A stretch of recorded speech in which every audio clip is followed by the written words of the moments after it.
रंगदार ठेकेदार। तेजपुर जिले में पप्पू नाम का एक ठेकेदार रहता था। पप्पू वहां का बाहुबली ठेकेदार था। उस एरिया का सारा कंस्ट्रक्शन का काम वही देखता था और सारे सरकारी टेंडरों पर भी उसी का कब्जा था। पप्पू पर धमकाने, फिरौती और किडनैपिंग के बहुत सारे केस दर्ज थे। पूरा का पूरा तेजपुर मार्केट उसे रंगदारी देता था। तभी पप्पू एक दुकानदार से कहता है, अरे सुनो, तुमने मेरा पैसा क्यों नहीं दिया अभी तक? डर भय खत्म हो गया है क्या? जी हुजूर, आज शाम को ही मैं आपके सारे पैसे चुका दूंगा, और अगर आज पैसा तुमने नहीं चुकाया तो तुम्हारे दुकान को आग लगा दूंगा, समझ गए? जी साहब, आज के बाद ऐसी कोई गलती नहीं होगी।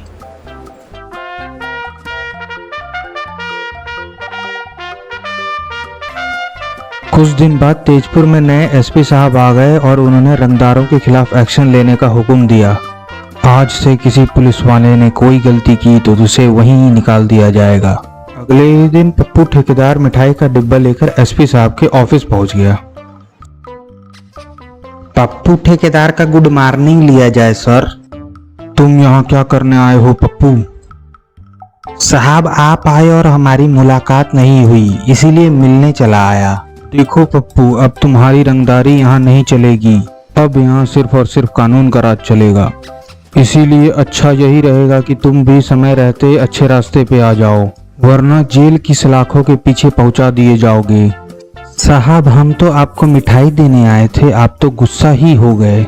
अपनी ये मिठाई उठाओ और अभी के अभी यहाँ से निकल जाओ, और दोबारा मेरे दफ्तर पर अपना मुंह मत दिखाना। साहब, लगता है आप हमसे नाराज हैं, इसीलिए हम आपसे बाद में मिलेंगे। यह कहकर पप्पू एसपी साहब के ऑफिस से चला जाता है। कुछ दिन बाद पप्पू के बेटे के खिलाफ केस दर्ज हो जाता है।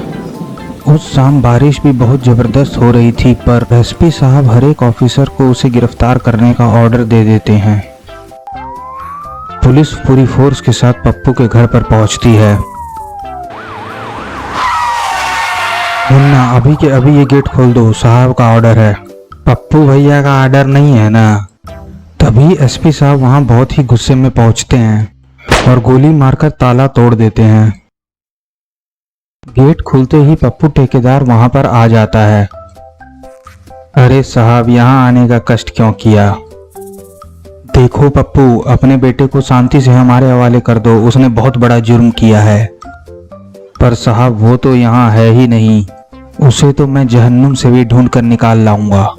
अरे साहब, गुस्सा मत होइए, आप हमारे घर पहली बार आए हैं, कम से कम चाय तो पी कर जाइए। चाय तो हम तुम्हें पिलाएंगे, वो अभी जेल की। वह दिन कभी नहीं आएगा। जिस दिन जरूरत पड़ी उस दिन घसीट कर कोतवाली ले जाऊंगा। अरे एसपी साहब, आप तो नाराज हो गए। तभी एसपी साहब वहां से निकल जाते हैं और पुलिस पूरे इलाके के चप्पे चप्पे पर पप्पू के बेटे की तलाश में जुट जाती है।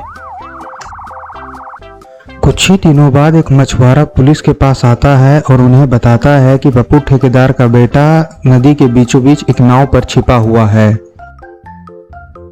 पुलिस पप्पू ठेकेदार के बेटे को पकड़ने के लिए जल्दी से जल्दी नदी किनारे आ जाती है। पुलिस उसे नदी के किनारे ही गिरफ्तार कर लेती है और जेल ले जाती है। तभी पप्पू ठेकेदार पुलिस स्टेशन आ जाता है और बोलता है, साहब, मेरे बेटे ने कुछ नहीं किया है, वह बेकसूर है। इसका फैसला तो अब अदालत करेगी। कोर्ट पप्पू के बेटे को 10 साल की सजा सुनाती है। बेटे को इस हालत में देखकर पप्पू ठेकेदार टूट जाता है और वह अपने सारे गंदे कामों से संन्यास लेने का प्रण लेता है।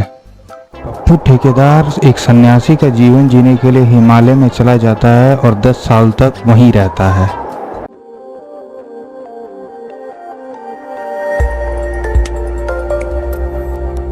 Subscribe now and press the bell icon. Never miss an update.